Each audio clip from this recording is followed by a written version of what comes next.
Hey guys, how you going? Nearly 5:30 on the 1st of the 1st, 2020. 5:30 p.m. that is, here in Sydney, Australia, and Australia is on fire.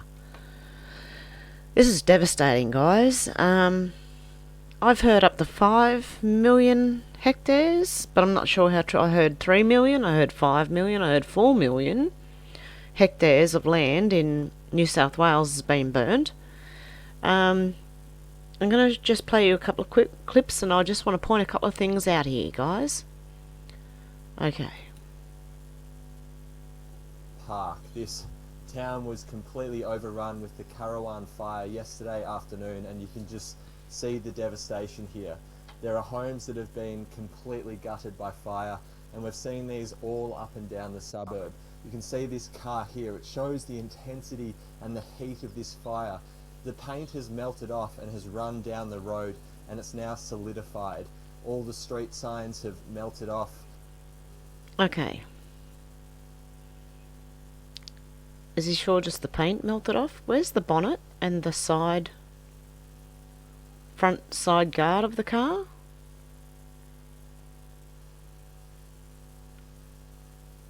Is it just the paint?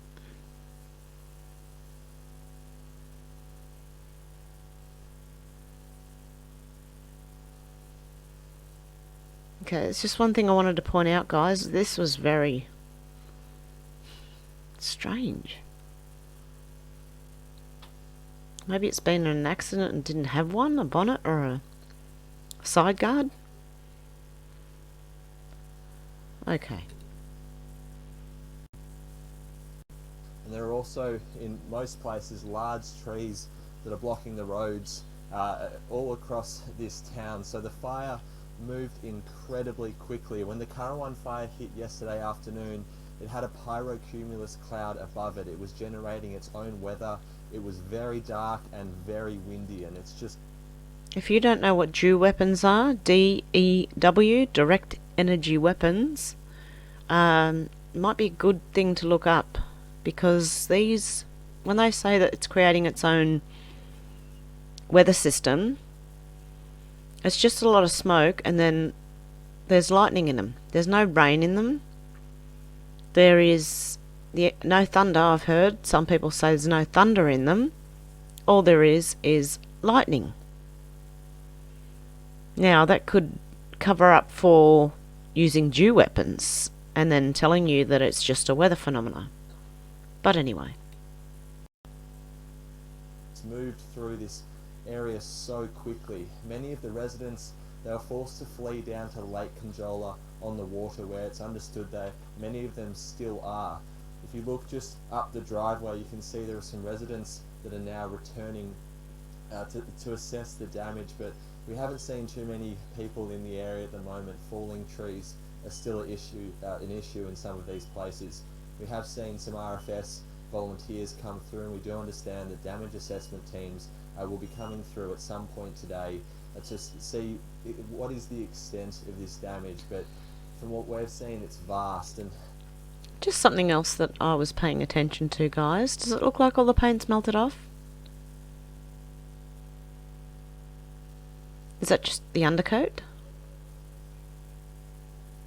Because I wouldn't expect any white to be on there. I'd expect the car to be pretty much black if the paint had all melted off. But that's just my opinion, guys. We can agree to disagree if you like, but there you go. My goodness. Area, it's a family-orientated community. You can see in so many front gardens. There are children's play equipment. There's totem tennis poles.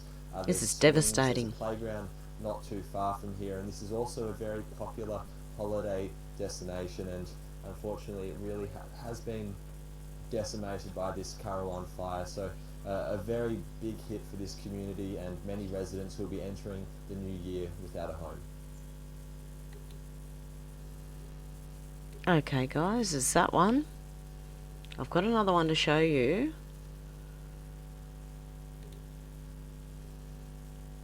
When my computer will work for me.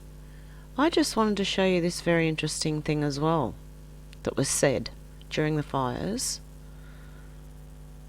of course, my heart goes out to anyone who's affected by these. This is devastating, guys.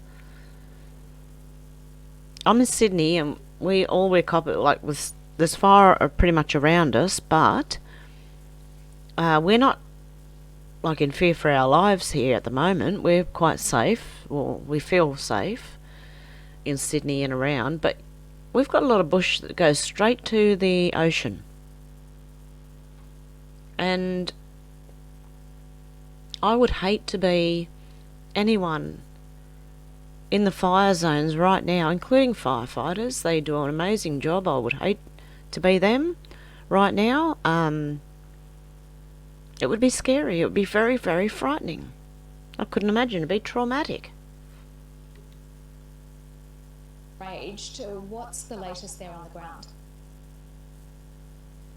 Karina, this fire is still very much out of control, and it's now so large it reaches from the northern parts of Ulladulla all the way up to the southern parts of Nowra, and today it burnt with such ferocity. We were at a roadblock down on the Princess Highway when a spot fire from the Currawong Blaze exploded next to us. We had to flee alongside police and residents in that area down to Sussex Inlet, where the one road in and out has now been closed. And it's been a very trying time for all RFS crews and residents here. Luckily, the spot fire was pushed away by the southerly, but it brought the Currawong fire front, which had those pyrocumulus clouds. And when it hit, it was terrifying. It was completely dark. There were embers flying overhead, and the wind was so strong, and the fire was so ferocious, you could hear trees exploding Exploding trees. Didn't we hear that in the Californian fires? And see the metal melting off things and things burning when trees were left standing. I'm not saying that's what's happening here, but I can see similar things. And the trees exploding. I was listening to Max Egan of the Crow House the other day, and he was talking about sparkler dust and what sparkler dust is made of. Barium, strontium, aluminium, and the things that chemtrails are made of. So, are we being sprayed with something similar to sparkler dust?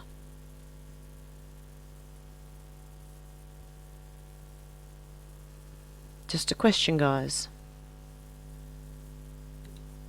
in the forest. So it's been an incredibly difficult day, very treacherous and unpredictable conditions right up and down the coast. Also down in Batemans Bay, where we know that homes have been lost there. Reporter Lev Casbin has more. After weeks of threatening coastal towns, the South Coast bushfires suddenly roared into full force, triggering warnings to residents from Cooma to Bega and north to Batemans Bay and beyond. Seek shelter as fire approaches. As the blaze struck with ferocity, emergency crews were stretched thin, struggling in chaotic conditions. Go! Go! Strong, changeable winds fanning the destruction. In Batemans Bay, holidaymakers retreated to the water as visibility plummeted. Shops and cafes shuttered up. It's horrific. It's like a war zone. Catastrophic. No words to describe it. Homes lost up the back of us. Scared, nervous. Kind of want to go home but can't go home yet. So yeah, just planning on where to go from here. As firefighters battle these horrendous conditions, you can hear gas bottles exploding just a few kilometres from here, and people have come here to the water where they feel safer. Spot fires arrived under raging winds, with many residents choosing to stay and protect. Looks like it's jumped the highway up west of us, and it's just roared down like a bloody freight train.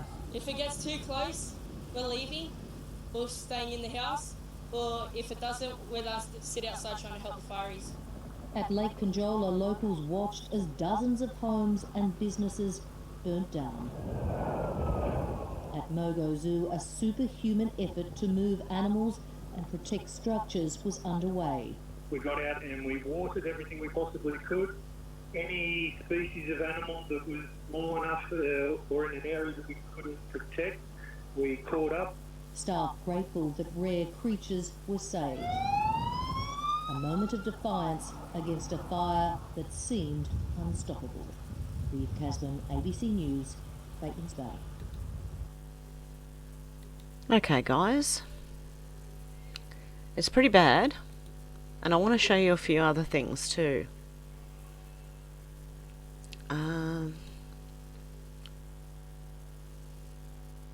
Just bear with me if you can. My computer's going a little bit slow at the moment.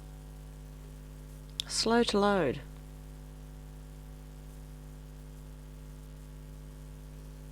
I do have a very basic computer though. Okay, Australia fires, thousands flee to beach to escape. Thousands of people have fled to a beach in Victoria, Australia to escape bushfires racing towards the coast. Locals in Malakuta described a terrifying experience of camping on wharves and boarding boats under blood-red skies. Military aircraft and vessels are to be sent to help rescue efforts, so the military are now getting involved. Officials confirmed another 2 people had been killed by fires in New South Wales, bringing the fire-linked death toll to 12. Authorities say 4 people are missing in Victoria and another in New South Wales. The beach town where fires turned day to night. The bodies of the latest victims, believed to be a father and son, were found in the town of Cobargo, which was hit by a massive blaze on Tuesday. Very tragic set of circumstances, said New South Wales Police Deputy Commissioner Gary Warboys. They were obviously trying to do their best with the fire as it came through in the early hours of the morning. And Sydney New Year's Eve fireworks went ahead. In Malakuta, the local fire service said a change in wind direction had taken the worst of the fires away from the town. I understand there was public cheer down at the jetty when that was announced, said Chief Officer Steve Warrington. More than a dozen emergency-level blazes span a 500-kilometre, 310-mile stretch across 2 Australian states from Batemans Bay in New South Wales to Barnsdale in Victoria. Several holiday spots along the coast have been cut off and the main road in the region, the Princess Highway, has been closed. Victoria's State Premier Daniel Andrews said Navy ships might be called upon to provide food, water and power to the cut-off townships. We were ready to jump in the water. In Malakuta, residents fled to the beach or took up shelter in fortified homes when they heard the warning siren go off at 8 local time on Tuesday. It should have been daylight, but it was black like midnight, and we could hear the fire roaring, said David Jeffrey, a local business owner. We were all terrified for our lives. There is a rock wall that they built to keep back the sea, and that was where we were going to jump in the water if the radiant heat had hit, he added. The fire swept through the town, destroying numerous buildings, but was kept back from shore by the change in wind. Firefighters had gathered at the shore as the last line of defence. Victoria's State Emergency Commissioner Andrew Crisp told reporters that there were 4,000 people on the beach. Steve Warrington from the fire service said, "It's pitch black, it's quite scary. The community right now is under threat, but we will hold our line and they will be saved and protected." He said there had been significant property losses across the entire East Gippsland region in the last few days. Authorities had urged people in the regions, many of them tourists, to stay put because by Monday it was too late and dangerous to evacuate. Residents in the New South Wales holiday towns of Bermagui and Batemans Bay also fled on Tuesday morning to the waterfront or makeshift evacuation sites near the shore. Locals told the BBC they had bunkered in as the front approached, raining ash on the beaches. It was bloody scary.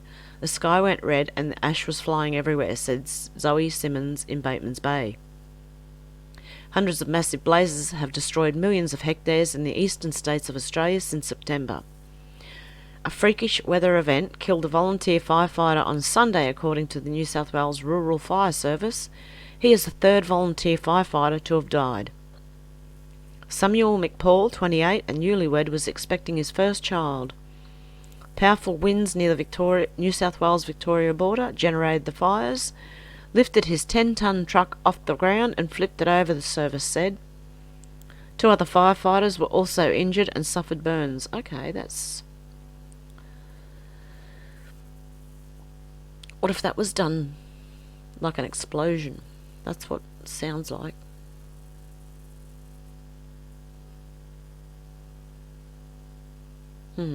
Anyway, these are just my thoughts, guys, while I'm reading these.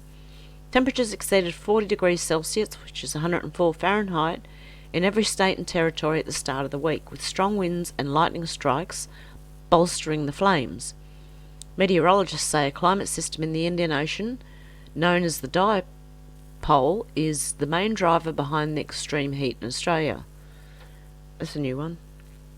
But much of Australia is also suffering from a record drought. Oh, and they had to put that in. And scientists say climate change has worsened the conditions, making it easier for the fires to grow. Well, cleaning up the bush, and allowing people to clean up the bush would help. Because what they did was they cut it all off and said environmental, and you got to leave it. And so all the fuel was just sitting on the ground waiting. And that's how spot fires are jumping ahead, and I believe they're landing in fuel, and people may not see them till they actually catch. And I believe you should be able to, if you have a wood fire heater in winter, you should be able to go and collect downed trees and twigs and things to light your fire with. And I'm pretty sure some people are going to say, but people are going to go cutting down trees to have their fires. If you cut down a tree, you cannot burn it for 2 or 3 years. Green wood does not burn. It has to be dried out over 2 or 3 years. So there would be no good trying to cut trees down to burn them. This is what makes me very sus on these fires. And I know we're in a drought, which is, I'll show you in a minute, that's also man-made.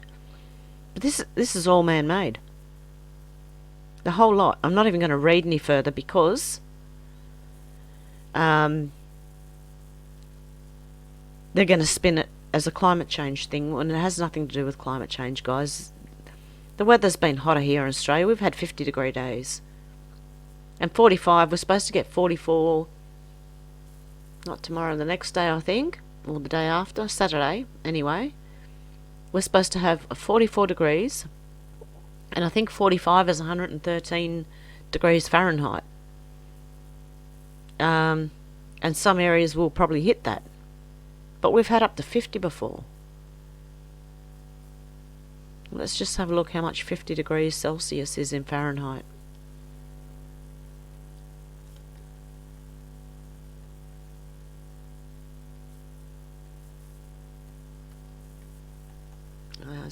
I'm pressing the buttons, it's not working.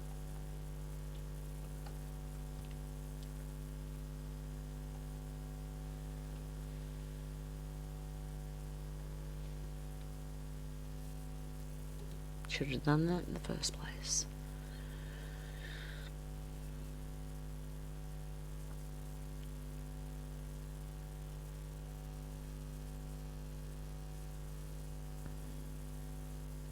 Oh, they tell you how to do it. 122 degrees Fahrenheit is 50 degrees. But we've had that before. But this is the fires in Australia. Fires recorded in the 7 days to the 30th of December. Okay, and I want to show you another one. These are the fires.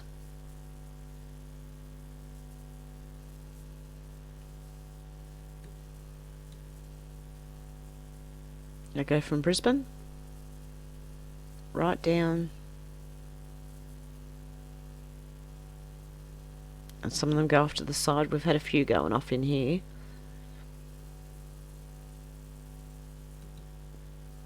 But I want to show you something else.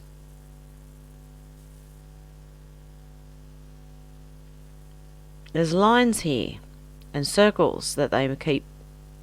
It's how they keep the weather clear here. There's interference from something over here, and even in here a lot.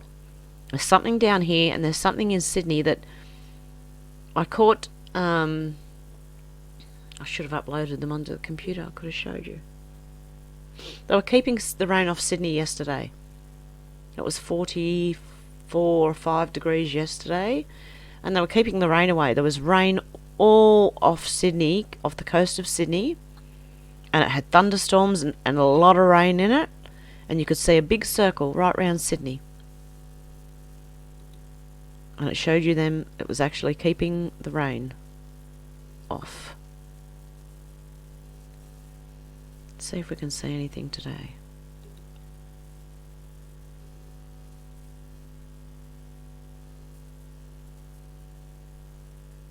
It was clear as day, guys.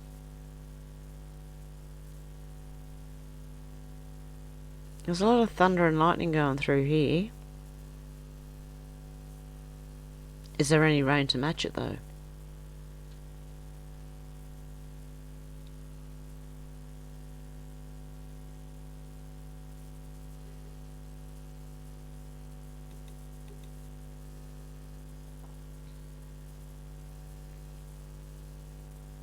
Can't really. Oh, you can see a part of the circle. It went right around the whole of Sydney, and there was heaps of thunderstorms here, and they were going to come on shore, but they didn't. They just stayed there until they dispersed. And I'll show you this. This is every day. This has happened where this is rain. It's all being pushed, all the moisture is being pushed down underneath Australia. And it's very funny because a few days before that, it'll show you things like this. And then as the day comes up, it looks more like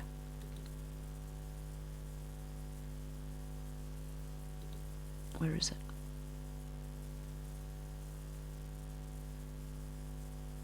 This.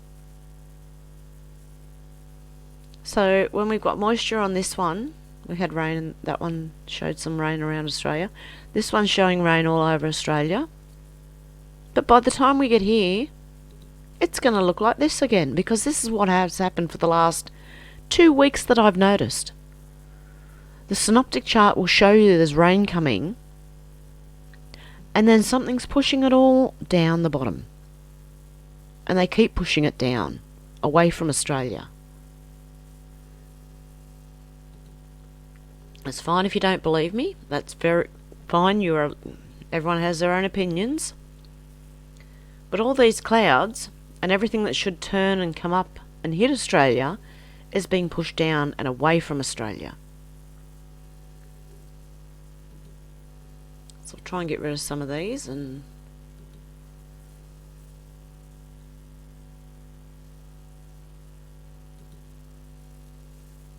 then you got fires near me. If it will load. I don't know why my computer's going so slow today. And the areas that have burned. Did I just go zoom in or zoom out?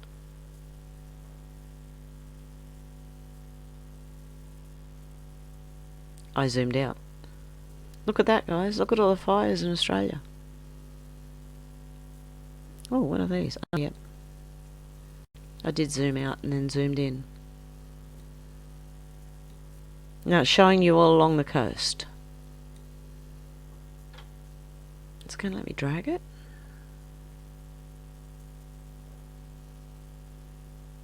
Okay, what's slowing my computer down now? There's fires all over. So Sydney's not quite boxed in yet, but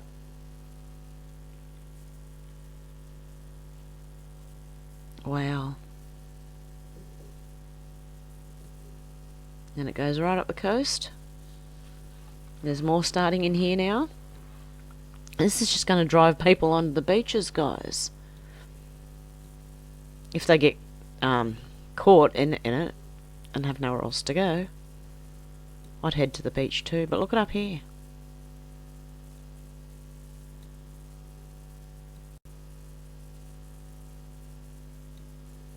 That's devastating.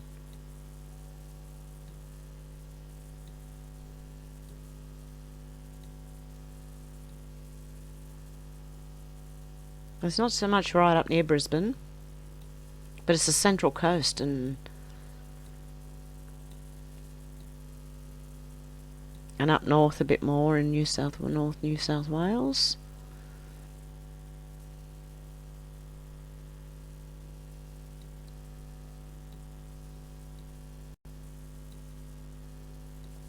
Central Coast and down south.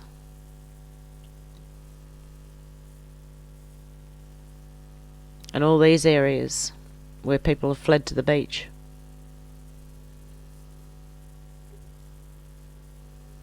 I just want to read you one more article, guys.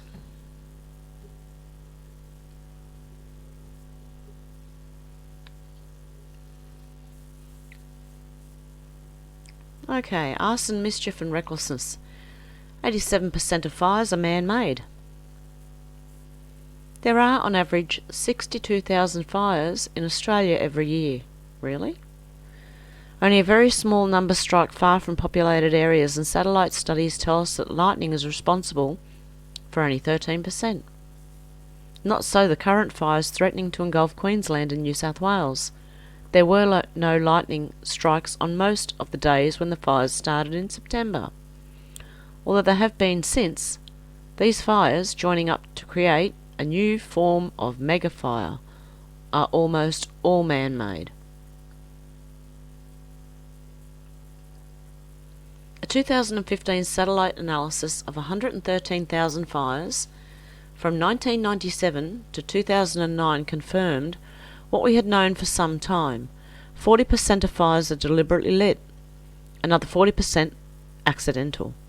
And guys, I just want to say that before 1997, there weren't that many fires. This just all happened from about, the 90s on.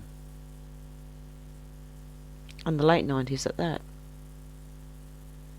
This generally matches previous data published a decade earlier that about half of all fires were suspected or deliberate arson and 37% accidental.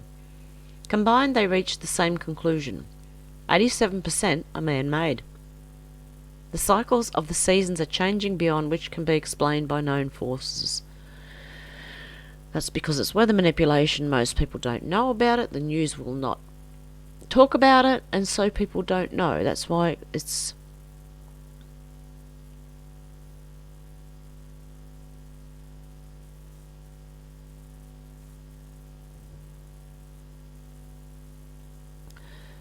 the cycles of the seasons are changing beyond that which can be explained by known forces.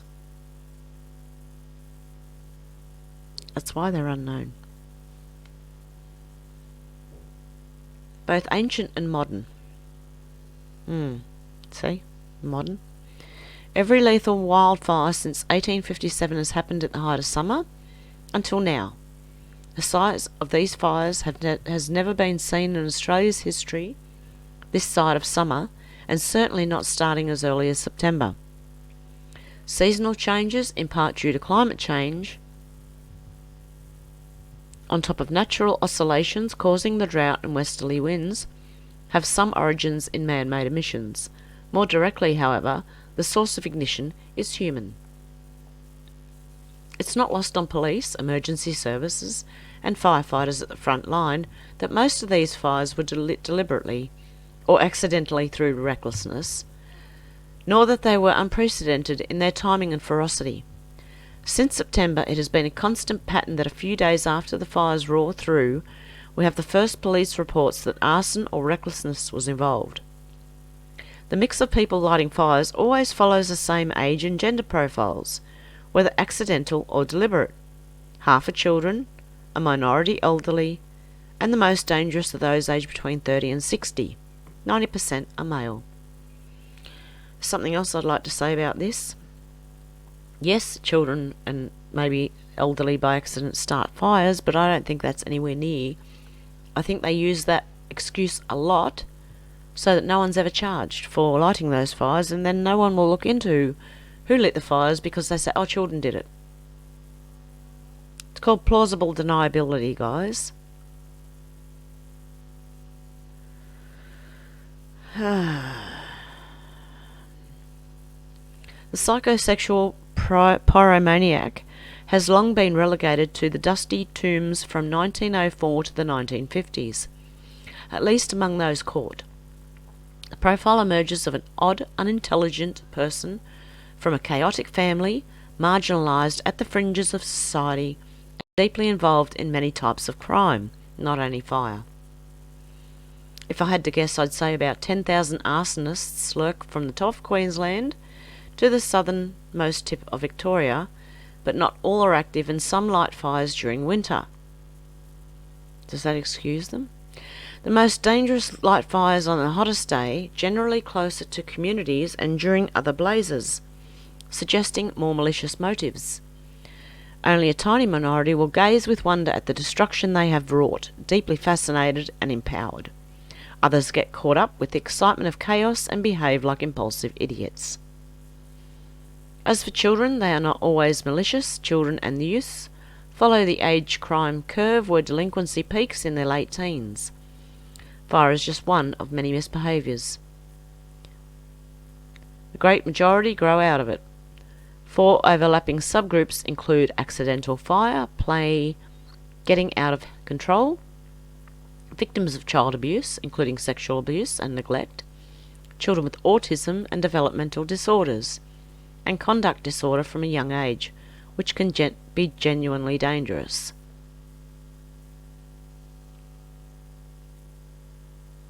And why do children behave like this? And where are the parents?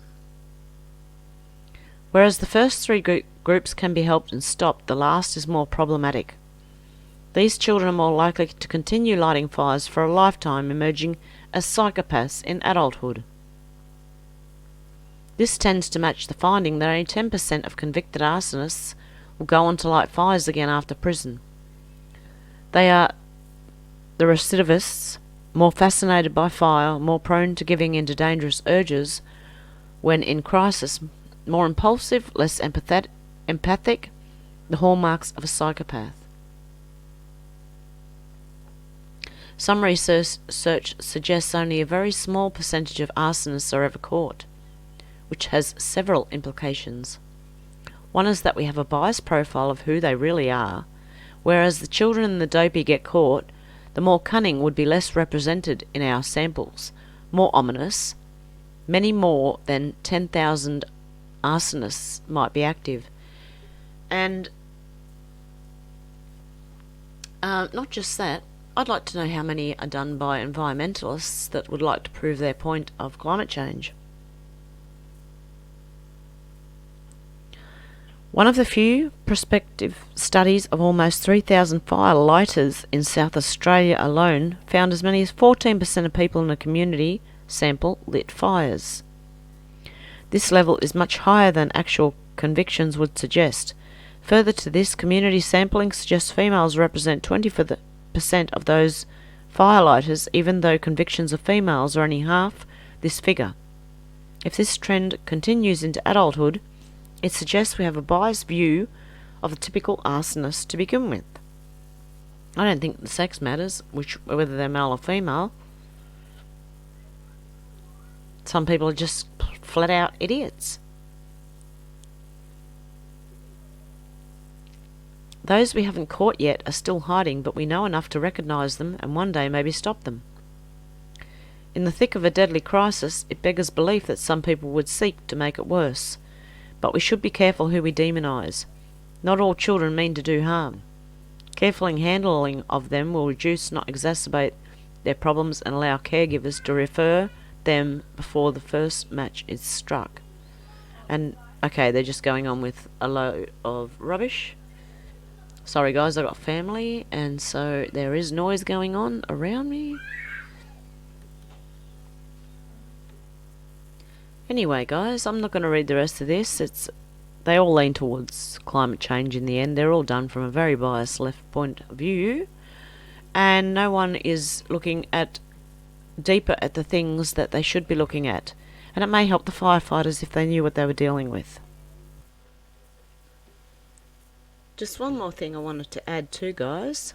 For anyone who does follow Q, I don't know if you know whether the California wildfires were to suspected of either flushing people out or flushing things out, destroying underground bases, or that they're trying to cover up their tracks. And I'm wondering if the same thing is happening here in Australia. Are there underground bases they're trying to cover up or burn down, or what are they trying to get rid of? Other than the people, what are they trying to get rid of? Anyway, guys, that's it for today, and I hope you have a good one, and I'll talk to you soon.